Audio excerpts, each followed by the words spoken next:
just begin. I guess after Roti Kapda Makan, and we've heard it from our previous conversation as well, very, kind of in-depth information on that. After Roti Kapda Makan, mobile has become the next, necessity in Indian kind of market as well. I would like to play a movie Mini Cooper one, before we begin our conversation. It's the first Mini which has 4 doors, 4-wheel drive, 4 individual seats, and measures over 4 meters long.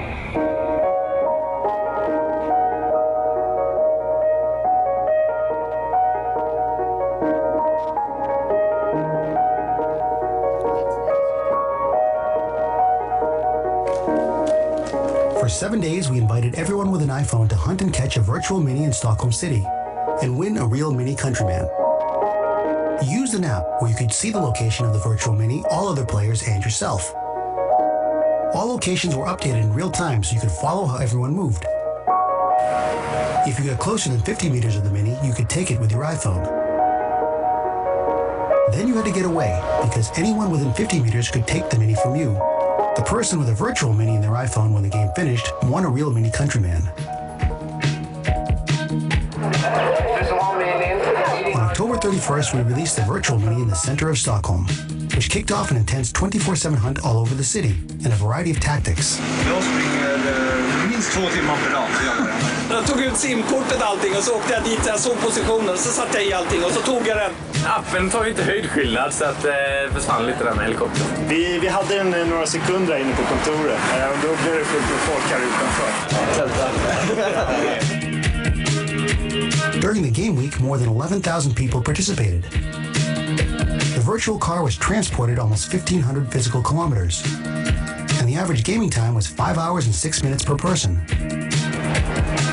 On the final day, parts of Stockholm were totally jammed with players. Det står bilar hela vägen. Gör det? Det var inlines och mopeder. A 22-year-old won the Mini of his dreams. Jag ringer dig sen när jag är klar med allt här, men jag vann bilen. People from everywhere followed the game on our website. The campaign was all over the internet, and hundreds of thousands discussed it in social media. What began as a launch of a new car model ended up starting a movement. Alltså jag tycker att det här är GTA på riktigt liksom. Det här är framtiden. Det kommer inte funka utan det. Stockholm kommer bli en helt ny stad. Vad har vi blivit förenade genom det här spelet? Det är så jävla socialt. Great. So we actually do see very many things happening, in mobile space, in digitally mature markets. So my first question to the panel, and I would start with you, Arnab, because you've shared this example, is what do you think is the major difference between digitally mature markets and their mobile-first approach versus India as a mobile-first nation? I think the primary difference starts with the fact that we look at everything through a cost lens.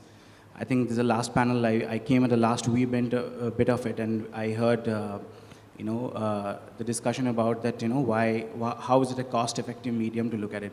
I think primarily the matured markets, the way they are looking at mobile as a medium is they're primarily looking at the power it has, the way it kind of connects with consumers, and the way it actually builds shareability. If you look at this example is actually one of my personal favorites, and in my last assignment I was a part of the team that worked on it somehow. If you look at it, what it did, I mean, you can think of it as a mobile game, you can think of it as a mobile marketing app, etc. But what it actually converted Stockholm to a gaming zone itself. The entire country, or people who had an iPhone, or the youth, primarily played all across the entire city. So I think the power of mobile is actually bringing digital to the real life, and this is actually primary consumption medium that every individual, every consumer carries. So to answer your question, I think matured markets are looking at giving the power to the consumer's hand through mobile phone, while we are looking at it as it's a cost-effective medium. Let me spend less dollar and I get converted. So Nilay, based on your experience, do you think that we are still to get there in terms of having more of an experiential use of mobile vis-a-vis utilizing the platforms that are already there, so majorly social based or, your WhatsApps or WeChats? Yeah, I think what I'll just add upon that is while advertisers can come up with great concepts like such, the bigger challenge in countries like India, which is extremely diverse and really scattered across, even with almost about 150 million smartphones, the biggest challenge is how do you distribute your piece of innovation, which is if in the form of application, it is even more challenging how do you distribute application. People with proper businesses in their application are unable to distribute their application properly in the market. Now imagine for the advertiser if they will only think of an application as the solution to their marketing concept. So I think what they obviously need to understand is where is it that the audience is spending their time and what is the evolution of such kind of platforms. So for example, in case of WeChat, the evolution of our platform into offering an official account kind of a service which lets advertiser brand or services to really build almost like a mini app on top of WeChat and use that audience to distribute that kind of communication is possible actually. So I think that's where India or many other mass markets, typically China, India, these kind of market, are evolving into, and a lot more advertisers need to look at it that way. So, and also in terms of LinkedIn as well, I think, gamification is one thing and real problem solution model is another thing. So in that case, do you think that mobile is going, I think I know that it is, primary channel for you to, look at it in a different way? Like what is the major kind of difference when it comes to consumption in Western countries in terms of LinkedIn and India? Before we discuss mobile and digital, right? Most important thing we at LinkedIn consider is the customer journey, the path to purchase, right? And that path to purchase has changed. Raghav referred to it in the last session. Consumers are more on digital, they're more on mobile, right? We focus on B2B and high consideration B2C customers, where the journey itself is long, right? The customer stays on the decision for days, weeks, months. And in that, both digital and the website and mobile becomes very, very important, right? So I think more than anything, as advertisers, as marketeers, or we as publishers, we should focus on the decision journey and stay in that decision journey, because if you miss some part of that decision journey, then you are not going to be in the consideration set. So that's the first perspective. Second is, there's a lot of discussion on who are those mobile consumers. There's a lot of discussion on even on younger generation as a mobile consumers. We at LinkedIn, we see it across, right? So we see good usage of mobile across different age segments, different seniority segments, as well as we see still good sprinkle of desktop in the middle of the decision journey, right? So I think the point I'm trying to drive is it's really you need to focus on your audience and what they are doing and what is their path to purchase. All right, great. So I think app, no app, or utilizing your native apps and building on top of that, I think all of that is valid. India, we call ourselves the next smartphone nation. 900 million mobile phones, only 130 million smartphones so far. So the KKT was born, right? So everyone knows about Kaan Ka Jura station over here. Does everyone know? Because we do have a video otherwise to play before we get into our next question. How did Unilever reach a rural population that's plagued by daily power cuts and only has 20% traditional media coverage? We created our very own media channel on mobile. And in just 6 months, this has become the biggest media channel in both our target regions of Bihar and Jharkhand. With a combined population of over 137 million, these regions are key. We knew that mobile ownership is 3 times higher than TV and that they were the main source of entertainment due to their battery charge. So, to integrate Unilever's brands into their lives, we created a new media. Leveraging popular content, we launched our own mobile-based media channel offering free, on-demand and always-on entertainment. Kaan Ka Jura Tesan, appropriately translated as the Earworm Channel, offers music, jokes, and the latest Bollywood content, all interspersed with radio advertisements for Unilever's mass consumer brands. We brought mobile operators and content providers together to launch this innovative entertainment portal in a media first for India. To launch the station, we invited our audience to call a unique number and hang up, prompting us to call them back with popular content. Since launch, we've gained 32 million listeners. Adverts for Unilever brands have been heard more than 325 million times, leading to significant increases in spontaneous awareness. And the success doesn't stop there. The platform now has a built-in intelligence system that uses data dynamically by allowing listeners to tailor their content stream. And profiling questions programmed into the system allow us to deepen understanding of our users. We brought rural India out of the media darkness by creating what is now its biggest media channel. मेरे को ऐसा लग रहा है कि एक revolution है मैंने एक दिन में 4-5 निकाल के आया. Making a huge difference to the lives of the people of Bihar and Jharkhand and a huge difference to Unilever's brand presence. I have a bit of a controversial question to ask over here. So everyone knows that, and this is to the whole panel, but we'll begin with you. We all know that missed call is a huge phenomenon in India. It is working really well for brands. But are we just following that trend? Has the missed call phenomena kind of stopped the other things from happening in, mobile space in India in terms of innovation? And because a lot of brands are pumping in a lot of money, towards this missed call phenomena right now. So I'll just take a little bit of a macro view before we get into your question.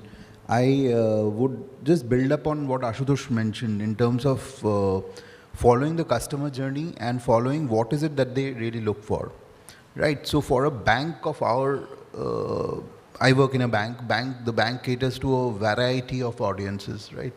Right from the people who have the best smartphones to the rural villagers, etc. So their means and their sort of looking for information is very different. And missed call, I would say, is one of the ways that people are reaching out, brands are reaching out, companies are reaching out to their customers. But having said that, we have also seen, farmers are using the mobile in a different way to get prices from various markets or various places. In fact, we have done a tie-up with Reuters, and we provide this as a facility to some of our the farming community, as a service that we provide them on mobile. For us, therefore, we have to, straddle across the various customer segments and look at their needs, look at their ways of consuming this content, different content, right? And we have also tried the missed call, by the way, in certain activations that we have done at the rural part of the country, and we have seen good feedback on that as well. So I won't say that this is, kind of dominating everything, because slowly I think people are trying to discover content a lot more. What this example did was actually help them discover so much of content without, having to go somewhere, right? It was right there with them. So I think this was a brilliant example of how a company could, really utilize the whole idea of missed call and yet, deliver content at the right place. Great. So solving a problem and therefore a technology kind of exists. And it's done really beautifully in KKT as well. But a lot of brands in urban areas as well, where there is a lot of penetration, where they know that their audience exists, are still doing it. So my question was more broader on, are we just kind of utilizing this particular platform to a level where people will just get bored and probably wouldn't, if there is no real need or there is no real problem to solve in urban areas where the advertisers are my point of view in this is that in urban India, I do not see it happening too much nowadays. You actually go to the segment which may not be able to afford discovering content in a certain way, and that's where it is being used. Otherwise, I do not think it is being used so often. Internet is becoming cheaper. If you look at the telcos' balance sheets, etc., they are their data consumptions are really, helping them gain profitability, and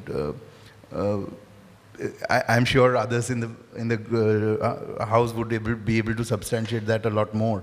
But the consumption of data is really increasing, so I do not see that problem happening in urban India. Smartphones are becoming cheaper, and people are really discovering content, and I think... I'll just add 2 points here. I think should be relevant to this. I'm sticking to your miscall point here. One is that, see, this kind of initiative, while one, it helps the people out there who are unreachable to get a good piece of entertainment on their phone, and also gets Hindustan Lever a good amount of reach. But what it is further doing is educating the audiences with the possibilities that are there with the mobile phone that they have in hand. It also samples out the amount of content and the kind of content that they can consume, and probably educates them that, if this is possible with mobile and a little bit of more exposure towards that there is something called a smartphone, it sort of graduates them to a better quality of content and better way of consuming that content on a smartphone. So that is one, I think, that it is doing. Two, I think the usage of missed call for various purposes in the businesses, I think that would continue for some time, and I would refer it to, that it will continue for the reason that in India there are always two kind of audience. One is which we have learned, that those guys who have graduated from a feature phone to a smartphone, it does not come naturally, and for them internet for the first time is actually on mobile. It does not come naturally to them to go to a Play Store and actually discover pieces of softwares called application and then download them. So you'll see a lot of applications have continued to tell people then that just drop a missed call to us and we'll send you a link and you download the application from there. So that is also a reason that this is still continuing, because there is no behavior for a lot of people graduating from feature phone to smartphone still to go on an app store and actually discover the content or application. Have you ever used actively missed call service as well for? In my world, no. Right. So we deal with professionals, and and the whole idea is for them to come through the app which we have. Having said, the only other parallel I can draw, which is not exactly missed calls, but the point is one of our advertisers wanted to reach out to small, medium businesses, and they started working with us. And one data point which really surprised me is that at the end of it, when we measured it, there were small, medium businesses from 450 different cities in India, right?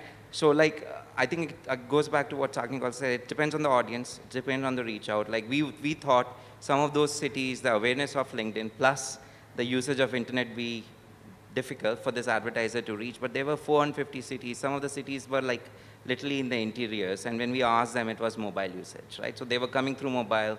They said the utility for them to be online, to grow their business is much higher, and mobile makes it easier, right? So again, not directly to your question, but it depends on the audience, and what you want to achieve with that audience is really going to be important.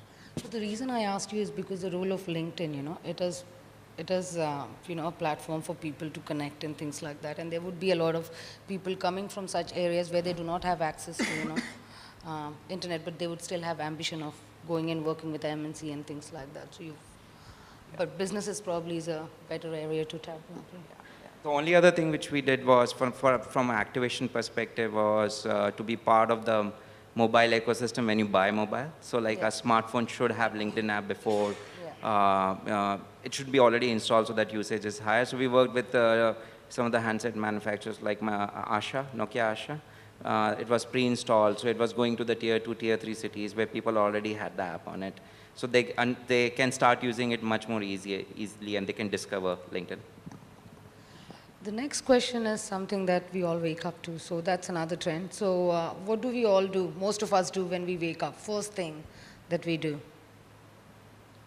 I think another big trend is WhatsApp in India. People can't live without WhatsApp. So I think, WhatsApp, Nilay, this question is to you. So it is a big trend. A lot of businesses are now trying to get into WhatsApp kind of an environment, and I know that you're already in it.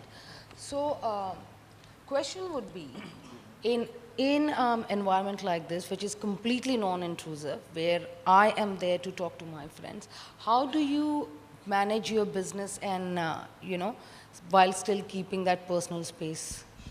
So I'd say the first thing that people do in the morning is they check their messaging apps.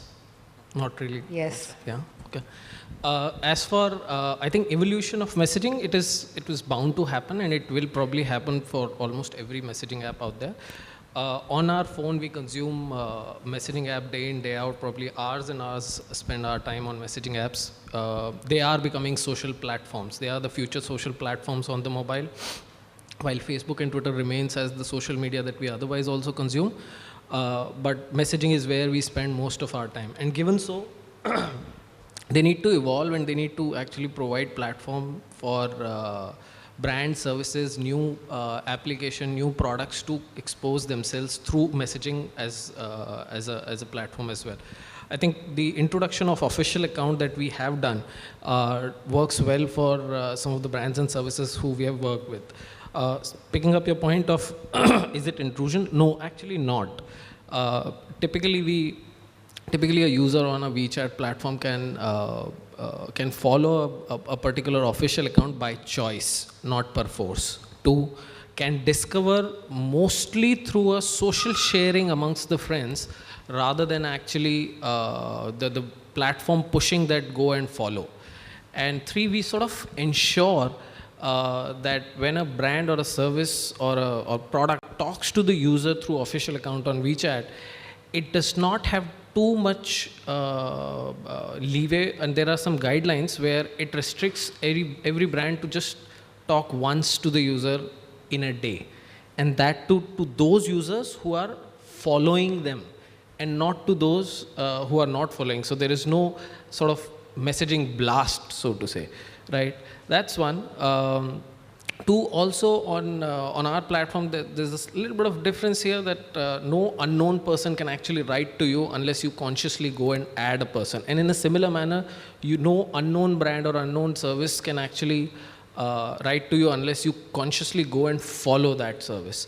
And unfollowing is as simple as any other social media platform. So I think that way the platform has those guidelines built in, and I'm sure going ahead more and more messaging apps would follow the same, where they would build the platform for many services to have their presence, for example, for Axis Bank or probably other brands as well.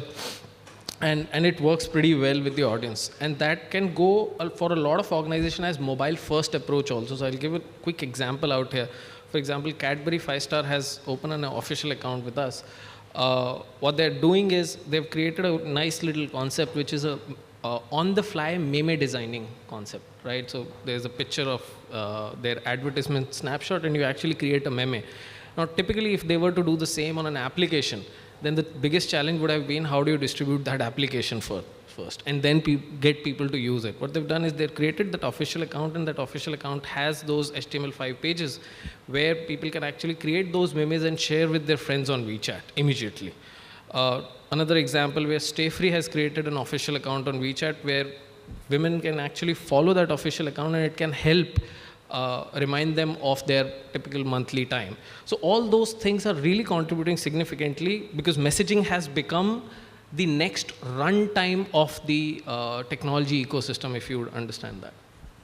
So my question as marketers to Sagnik, you and Ashutosh, you is, if you were to create an app ecosystem, I know you already have, but if you were to create an app ecosystem versus work with the app that is already available and already famous, based on your own goals and consumer insights, what would you, in terms of ROI, what would you suggest people should be doing? So there are 2 challenges, right? For a bank, again, I'll say that there is a money transfer that needs to happen. You need to pay people, you need to do something. So in that, actually, you would like that whole thing to happen with you. We have mobile apps which facilitate Axis Mobile is one of it. But to engage people and to probably you increase the base, you will need to work with where people are, right? Where consumers are. So if, for example, Facebook is opening its messenger up to send money, right? And which is a real-time threat to banks. So how can you really partner with various sort of service providers and partners who can add value to this? Because people anyway go, for example, to a LinkedIn or to a Twitter or to a WeChat. So how can you really enable people to do the transfer? That's one side of it, right? That's the transaction side. The other side is engagement. What Nilay gave the example for 5-star was really building engagement. To build engagement, definitely we need to be in places where our customers are, consumers are, and where our future consumers are. So especially with respect to future consumers, I think they are all, as Raghav was also mentioning in his keynote address, they're all on mobile and they're all on social. So you need to be present. So in terms of banking, it's already happening, right? Tapping into existing ecosystem like hashtag banking or money transfer through Facebook. Banks are partnering with these kind of things. So there would never be a stage where you wouldn't need your own app and people would be doing their thing through social, apart from managing their own bank account, which is a very personal thing. So I'm just talking about your... Yes, absolutely. Yeah. Absolutely. I'll give you our philosophy and strategy on mobile and apps, and that will help you understand, one way to look at mobile, right? So LinkedIn, we have one, what we call as the core app or the mother app, where you can pretty much do all the core transactions which happen on LinkedIn, right? You can connect to people, you can read content, you can write to people. Having said that, one thing which we notice is when you have so many different value propositions on the mobile app, there are for certain value propositions which people use heavily, right? And that's where our strategy is different. We take those value propositions out of the core app and create another app. So example, one of the core things which people do on LinkedIn is contact management. I need to stay connected with Sagnik. I need to know what is he doing, what's happening in his world, so that at right point in times we can message each other and communicate. So we took out this value proposition out into another app called Connected. Now it's a very simple app. All it does is tells you what your connections are doing right now, what's happening with them. Have they changed job? Is it their work anniversary, right? Have they posted anything on LinkedIn which is worthwhile, right? So another core value proposition at LinkedIn is job search, right? We see members doing a lot more job searches on mobile. And then when you go into the core app, probably it takes you 3-4 steps before you can search a job. We took that value proposition out and created another app called Job Search. Now the question people can ask is how many apps am I going to use? It totally depends on you. What is it that you're looking for on LinkedIn and what is that core value proposition? And you're going to use more of that. So I use more of Connected rather than Job Search. So that's our philosophy, saying one value proposition which is very, very core to your consumers, take it out of your core app because it gets too much for the consumer to deal with it, and create a separate app. So if it's like parallel in banking is if it's just transaction, like get that transaction out from all the other things on the app and just make a separate app for it. Sure. I will also take a leak from Ashu and just mention something.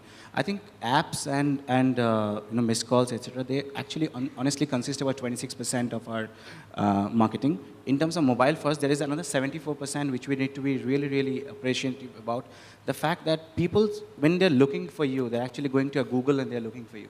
And that's 74% of the time. So I think the biggest challenge of mobile first is going to be mobile designs. Apps are mobile friendly, and that's why they are mobile apps. I think what a lot of brands are missing out today is to essentially create designs which are mobile friendly. And if you look at Google information or Google data, they are actually now putting extra weightage for brands to have mobile friendly design. So I think one of the things that I was actually interested to discuss on this panel is actually, and probably Sagnik, you can also respond to this, and how are you actually probably taking design, mobile design in mind while designing properties for you? Is it your agencies are probably designing first for your mobile screen or for your web first, or is it still the same approach of designing a website first and then deciding how to fit it to a website? We approached it in a different way. So our website on desktop is different from our website. So what we understood is that the usage is very different when you also search for the brand on a website or a mobile enabled site, right? So your usage, say for example, if you are looking for Axis Bank, you are not on a mobile, you are probably trying to locate a ATM or trying to locate a branch rather than trying to understand what this product is giving me, right? You may want to do that on a desktop. So the mobile site actually is something which is far more feature oriented. So quick discovery, quick sort of finding nearby things, nearby offers, those kind of things. And that's how we sort of approach it. And we recently sort of launched, we have a blog which is about, it's all about money, and it tries to educate people on, financial related matters. So that is something which we launched, which had a sort of compatibility between the main site and this. However, the way the content is sort of displayed is very different. You have your social plugins, etc. You can share the content, you can get in and you can sort of get the content that you want to sort of read. So your interest may be very different from my interest, and therefore you can sift through it quickly. So at least for us, we are trying to approach these in a little different manner, the desktop versus the mobile websites per se. So I think for you guys as well and for you as well, I think one question that I had personally is so as Sagnik just mentioned, I think it is not how, and as Steve Jobs said, it's not how it looks, it's how it works as a design. So as JWT, do you guys also look at designing stuff which are primarily where the content searchability is the key and not really how it appears? Is that one of your approaches? Absolutely not. So we have a very different approach to look at. I mean, right now, responsive has just become a hygiene, right? So you start designing mobile first. So that is mobile first design followed by making sure that it's SEO friendly. So those are two things when it comes to web build that, that are going to be always a part of consideration list. But it's also a journey on which every brand needs to go through, right? These decisions cannot be just made like that. So if we are a part of that journey with the client from the beginning, then it's a different thing. But then taking the client on that journey is another thing as well, because I think it needs to be seen and heard, and enough examples need to be out there for also clients to understand that mobile first design is not something that just happens in a jiffy. It also needs a lot of commitment. It also needs a lot of, like, you have to follow that UX, UI, test, implement kind of a journey. So that's how we do it when it comes to website infrastructure. I'm sure you follow the exact same thing as well. Right. Yeah. So I've been told we have to wrap up quickly, but I have a last question for everyone. It is actually going back to the basics of why mobiles exist, right? So there has been a debate always in the market when it comes to mobile. The more service and utility driven your content or app or whatever it is, the better your chances of success. So I think we'll begin with you and we'll just get everyone to talk about.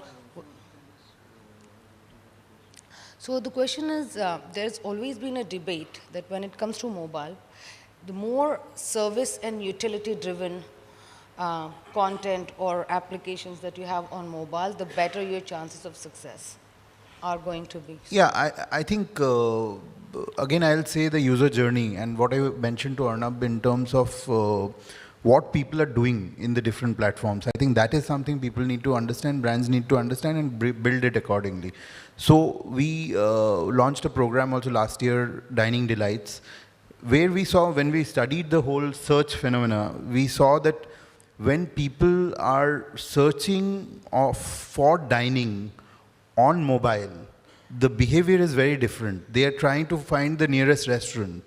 But when they're searching for dining from desktop, their behavior is completely different. They are trying to find various cuisines, what is it that they can do. So, see, there is a difference, right? And therefore, for an advertiser, marketer, that kind of approach is what needs to be taken. There was a gentleman who asked a question to Mr. Bell, I think, in terms of will advertisers sort of get into news? Of course we will.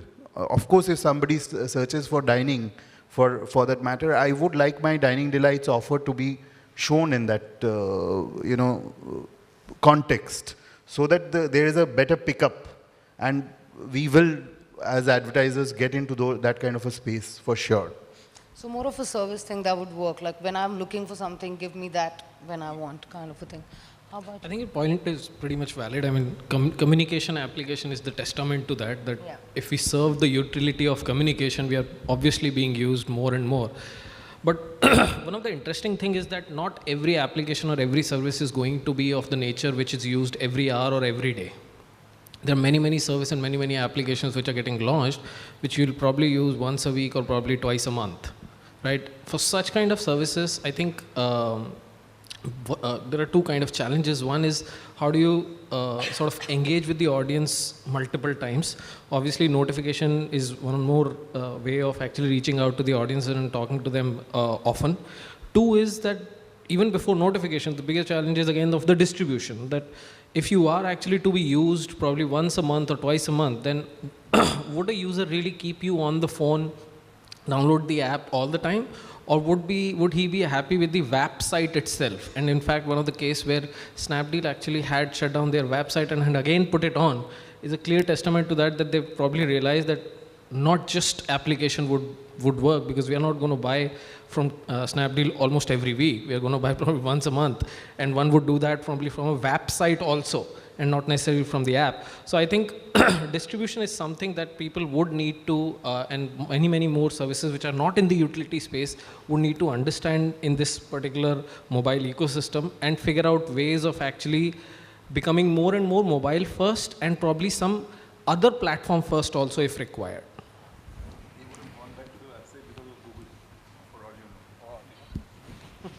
So again, a couple of perspectives. People are thinking a lot more about content and how they need to design that content for mobile. So we have this word snackable, right? Everything on mobile, it was discussed in the earlier panel as well, that it has to be short, it has to be quick. And so most of our recommendations on content for our advertisers on mobile is snackable. But having said that, I want to go back to what Arnab said. Like, you have to think through the whole mobile experience. People focus on content, but as soon as you click on the content, that experience on your mobile site is very, very different, right? You have to design that experience as well. Otherwise, the user journey will break. So I'll give you an example. Most of us want to get something out of our consumers, which is usually we want them to fill up a form and tell us who they are and what they want from us. So contact us forms. Imagine that form on a mobile, right? You have done all the hard work on content. You have landed your users on the page where you want them to fill this form, but it's 9 fields. And on a mobile screen, if I have to fill up those 9 fields, I'm not going to do that, right? And that's where when you look at the data which comes through that contact us form, you will see Mickey Mouses and Donald Ducks, because people are just filling up whatever they want to get the content they need. So that's where we need to think about the user experience differently. We need to ensure that, we are thinking through each of those steps. So for one example, how we are helping our advertisers is LinkedIn has a button called autofill with LinkedIn. So you press the button, boom, all your data is filled in your contact form, which is what you named, first name, last name, couple of other fields, right? So all the user has to do is press 2 buttons and the data is sent to the contactor. So idea is you have to stay in the journey, think through each of those mobile experiences. Just solving for one is not going to help you achieve the goals you want to.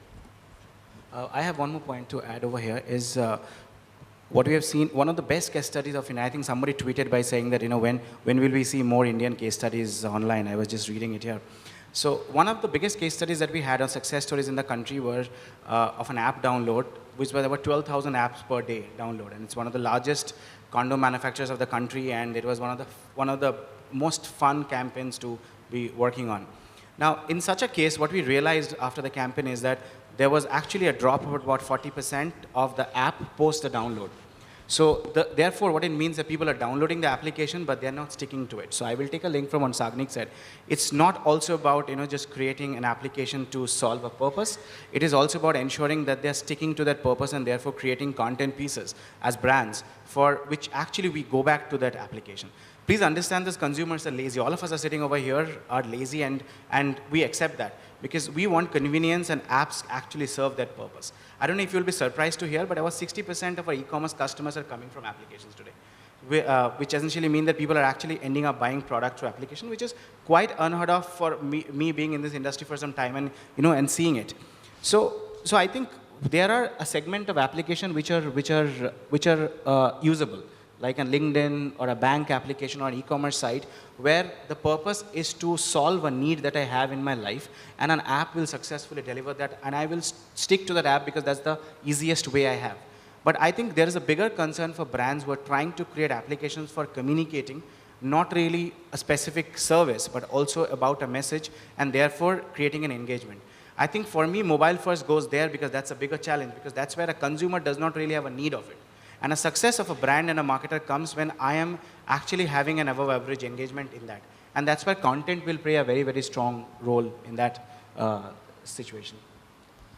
Great. So I think we are going to wrap up this. If there are any questions, please feel free to ask. But I think in the bullet points, if we have to talk about mobile first approach, I think it is more about consumer first approach, right? So as advertisers, we've always been about top-down kind of an advertising model, but it needs to be more of a bottom-up model, understand what the consumers want, define that journey, make sure that we are taking care of their pain points. If the pain points are not taken care of, then the success might be not that huge. So I wrap up with this. If you have any questions, please, yeah.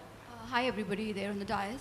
This is Stuti Datanwala. Everybody has been discussing about the marketing, targeted marketing. But how WeChat and LinkedIn is really helping consumers or maybe businesses for targeting marketing and advertising, because that is very important. Like Axis Bank just said that if somebody is searching for dining, I will show them dining delights from Axis Bank. That's kind of targeted marketing only for the Axis Bank consumers.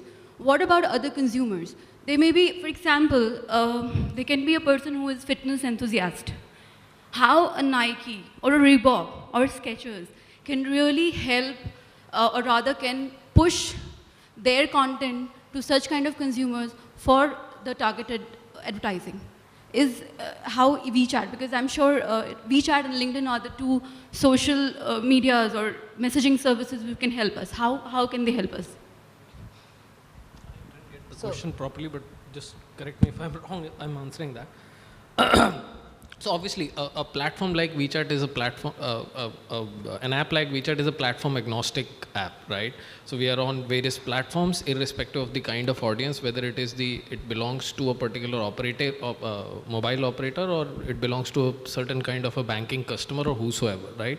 So I think as a platform, it does allow the advertiser or any service provider to push a communication based on how they build their community onto the platform and reach out to them. So, I mean, that's pretty much possible with a product like WeChat. Just another question to add here. Since you said that the advertiser will build the community.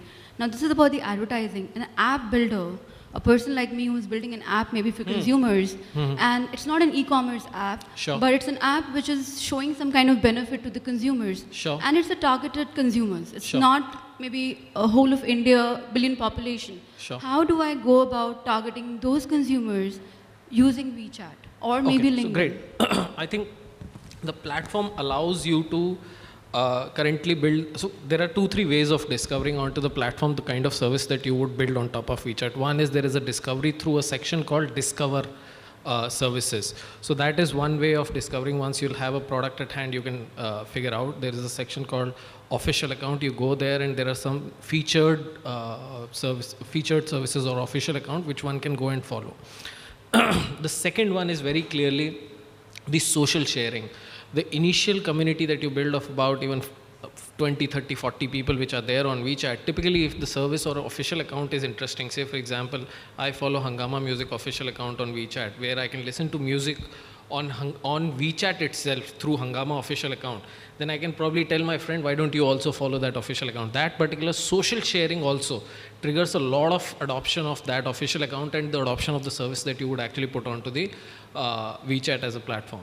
Third is obviously, you can therefore talk to the outside media or wheresoever in your communication that you don't need to download our app. You just need to discover us on WeChat if you already have it. So that is the third way that you can actually tell the audience that, you know, we are on WeChat, follow us there and discover us. That's it. Just give me a minute. The same question, Ashutosh from LinkedIn. You just mentioned about 450 small business enterprises in your discussion you had come up with. How LinkedIn is helping those enterprises to, like, I will be categorized in the small enterprises, businesses, maybe as a consumer app. How LinkedIn is helping those enterprises in reaching to their targeted customers? Because LinkedIn is a big community. I mean, it's businesses, it's consumers, it's business to customers. How is LinkedIn helping that? Sure. So I think your question revolved around targeting, and first I'm going to answer that, and then I can tell you how you can leverage that. So one thing at LinkedIn is because when you open a profile, you tell us all about yourself, which helps us do the first-party data targeting.